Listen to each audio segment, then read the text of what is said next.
Hai, Assalamualaikum warahmatullahi wabarakatuh. Saya daripada Grup 8 ingin membentangkan tentang etika menentang golongan LGBT di Malaysia. Okey, saya akan menerangkan tentang fakta etika penentangan LGBT. Okey, yang pertama adalah menjaga etika berkomunikasi. Setiap percakapan dan intonasi suara amat memainkan peranan penting dalam pihak yang menerima mesej yang hendak disampaikan, dan ia perlu disampaikan dalam percakapan dan intonasi yang berhemah dan lemah lembut. Percakapan dan intonasi yang lemah lembut dapat menimbulkan suasana yang baik terhadap pendengar dan dapat menjaga sensitiviti mereka supaya tidak terkesan dengan percakapan dan intonasi kita. Yang kedua adalah menjaga etika di sosial media. Media sosial ini dapat meluahkan perasaan kesal kita terhadap salah laku LGBT ini dan menyampaikan dakwah dan kesan LGBT ini kepada golongan yang terlibat dengan lebih mudah dan cepat kerana media sosial ini bersifat meluas dan mudah tersebar. Pengguna media sosial yang menentang tindakan salah laku LGBT perlu bijak dan mempromosikan penentangan terhadap LGBT ini dan tidak perlu menggunakan kata-kata sesat dan memaki golongan ini kerana perkara ini hanya memburukkan keadaan dan membangkitkan kemarahan dalam kalangan mereka di negara ini. Okey, yang ketiga adalah mempertingkatkan kefahaman agama.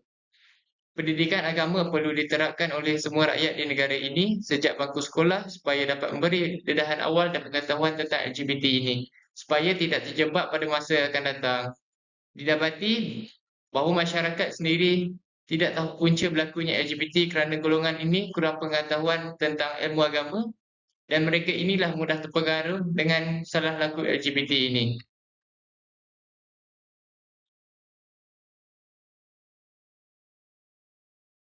Okey, saya akan membentangkan konsep dan idea penentangan LGBT.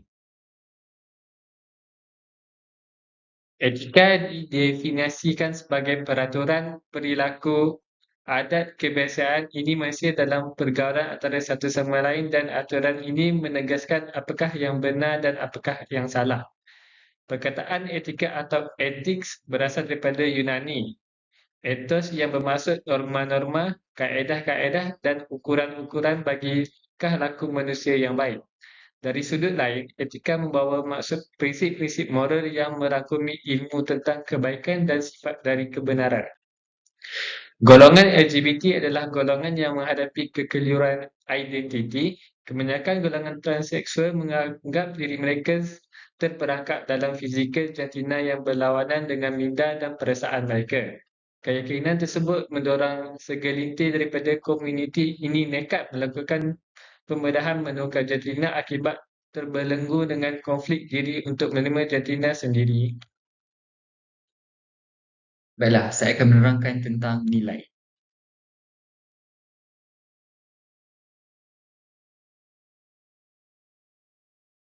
Nilai yang terdapat dalam isu gender ketiga adalah kebenaran dan fitrah. Nilai ini mengacu pada keyakinan bahawa kehidupan yang sesuai dengan fitrah manusia adalah yang dikehendaki oleh Tuhan, termasuk hubungan antara laki-laki dan perempuan. Nilai ini menekankan bahawa hubungan antara laki-laki dan perempuan, baik dalam konteks pernikahan maupun dalam hubungan sosial secara umum, adalah sesuai dengan fitrah manusia dan kehendak Allah.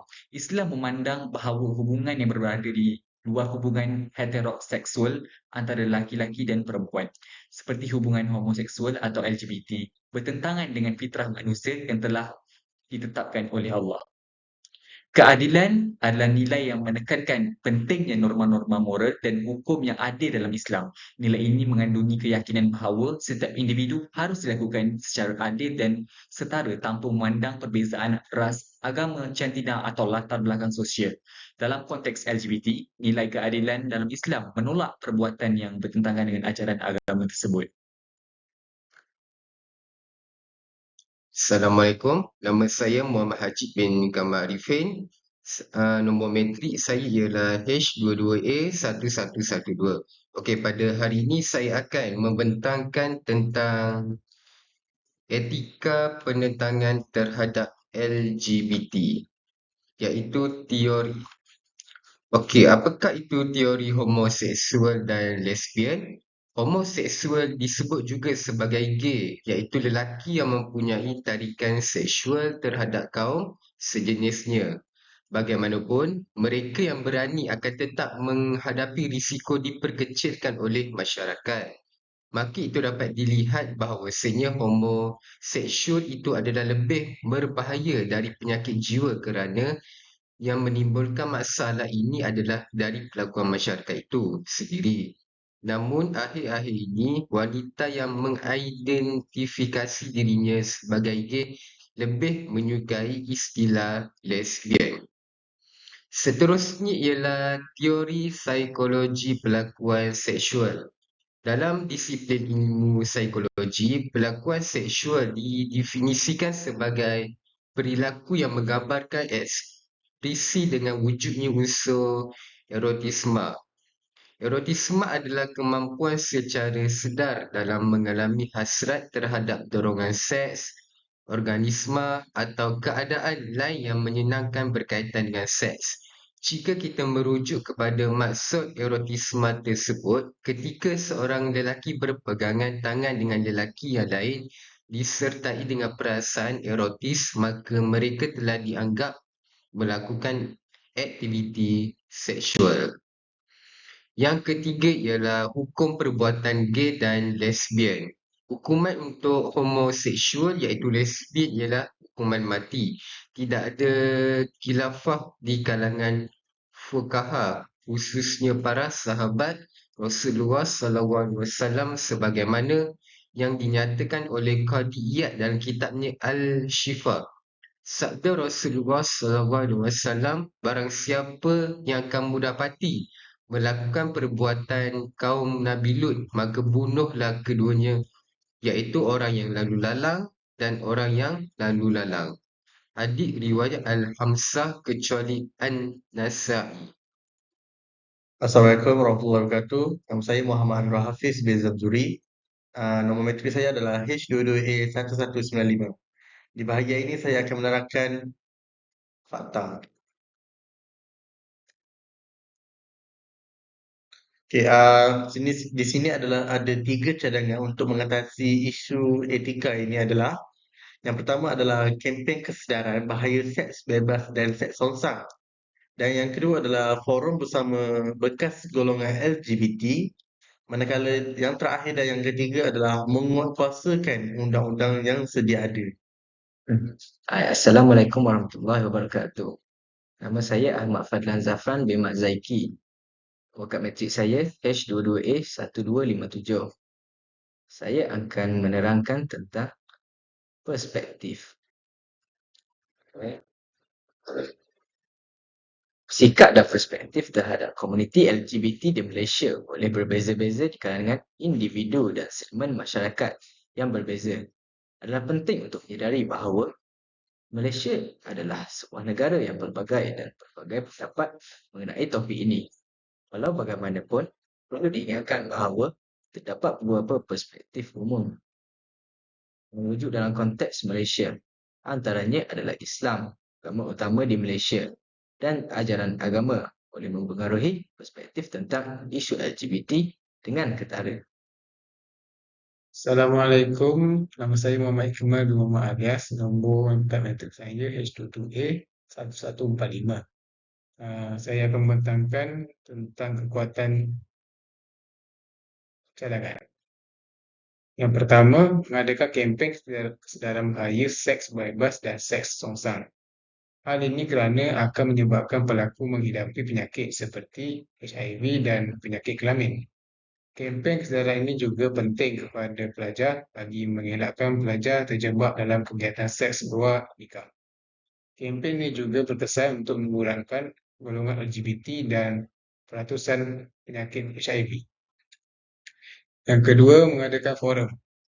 Kehadiran bekas golongan LGBT dapat menerangkan pengalaman mereka semasa terjebak dalam aktiviti LGBT ini. Hal ini kerana bekas golongan tersebut dapat memberi motivasi kepada golongan belia untuk mencegah diri daripada terlibat dalam kegiatan ini. Dan yang terakhir ialah menguatkuasakan undang-undang yang lebih ketat.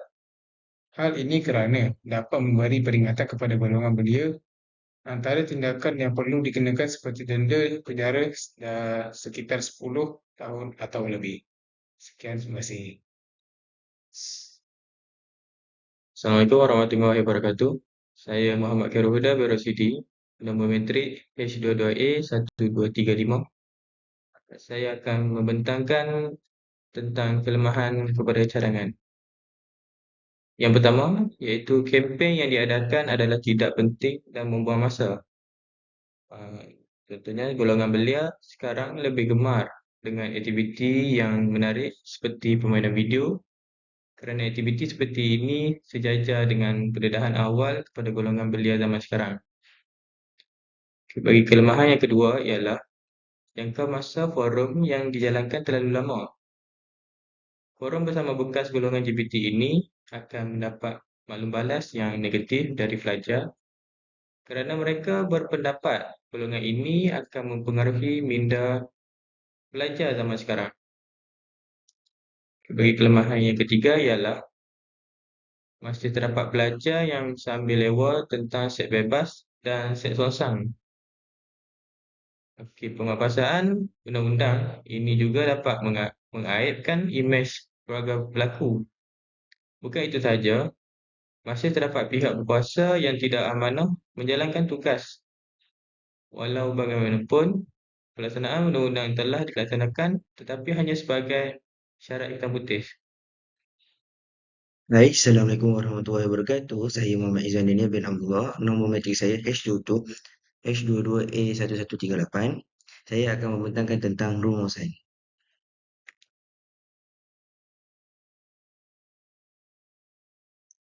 Okey, antara berlakunya perkara tersebut adalah disebabkan kerana kurang didikan agama, kurang didikan daripada keluarga dan mungkin disebabkan oleh kurang sifat yang mulia dalam diri individu tersebut sehingga mengakibatkan individu tersebut menghiraukan etika dalam menentang golongan LGBT. Okey, even walaupun kita menentang golongan ini, kita juga mempunyai etika. Macam mana kita nak menentang, macam mana kita nak mendidik, macam mana kita nak bimbing dia kembali ke jalan yang benar.